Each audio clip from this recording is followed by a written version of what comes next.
obviamente vamos a hablar un poquito del libro de Lovecraft en Argentina. Perfecto, sí.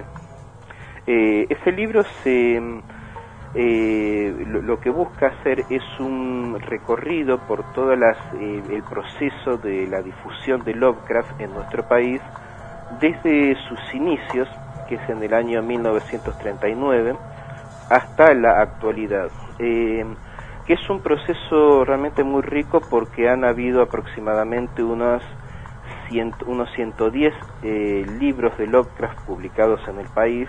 Estoy hablando de diversas ediciones de los mismos textos a veces.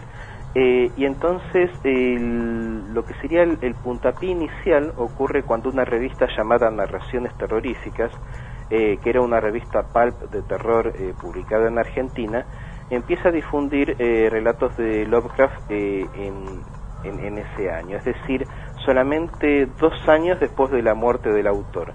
Y esta revista es muy importante porque es la primera traducción de Lovecraft a otro idioma que se haya hecho en el mundo, es decir, no existen traducciones francesas previas o traducciones al alemán previo o ninguna otra traducción hispánica anterior. Argentina tiene la primacía en cuanto a las traducciones de Lovecraft. Aparecen diversos relatos de él traducidos por José Mallorquín, y bueno, esa revista es hoy en día un auténtico tesoro de coleccionista, es decir, los precios que llega a alcanzar en lo que sería el mercado de coleccionistas son elevadísimos. Era publicada por la editorial Molino, y la editorial Molino, poquito tiempo después, tuvo otra primacía en cuanto a lo que serían ediciones, porque publica en formato de libro la novela El que acecha en el umbral, en 1946, que es una novela en colaboración entre Derleth y Lovecraft. Claro. Y es la primera traducción de Lovecraft en formato de libro que se haya hecho. Después las traducciones francesas vendrían ya en los años 50, o sea que son relativamente posteriores. Y nuestro país tiene una tercera primacía en cuanto a Lovecraft, que es la primera mención de este autor en una historieta, y eso aparece en una revista llamada El Gorrión.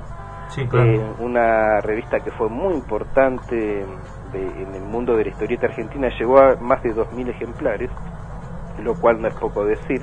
¿2.000, perdón? Más de 2.000 ejemplares, exacto.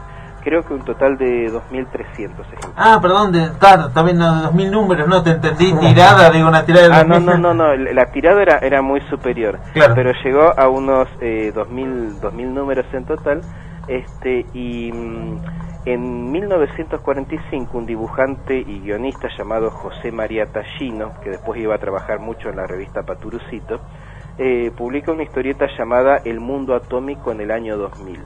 Bueno, obviamente el título proviene mucho de todo el revuelo que habían causado las explosiones atómicas ese año de Hiroshima y de Nagasaki.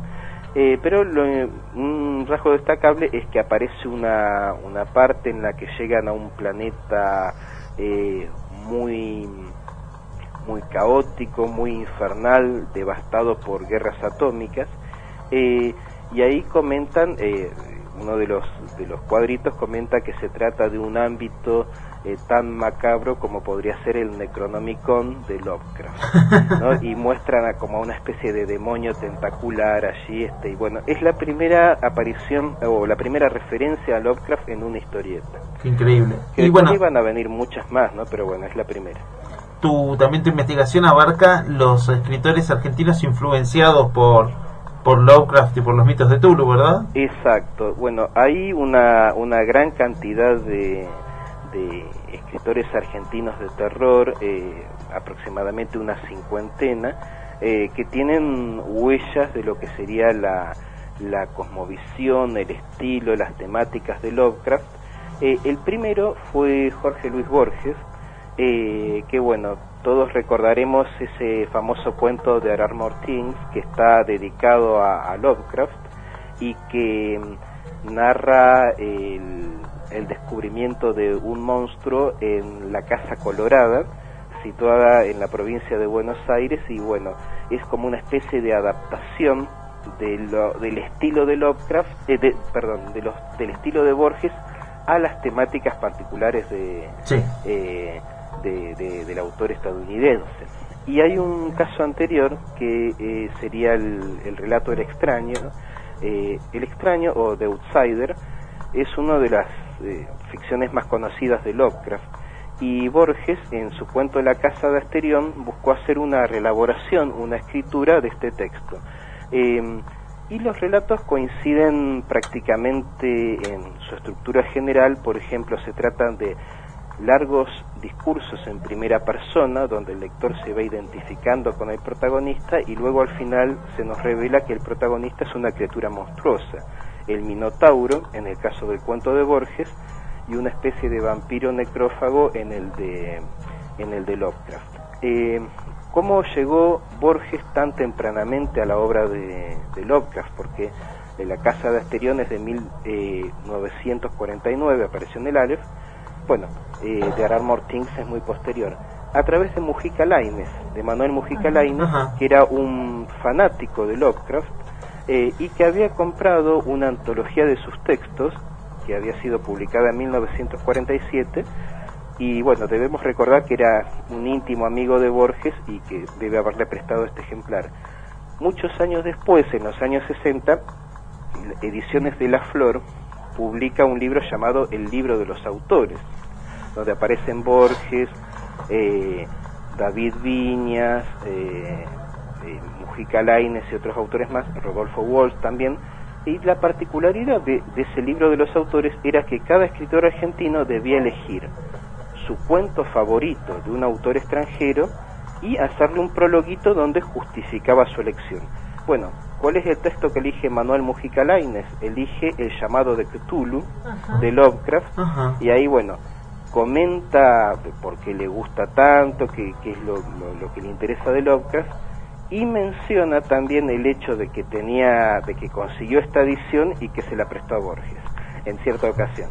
Entonces, bueno, eso es como lo que permite ir reconstruyendo tantos años después la historia de ese texto pionero.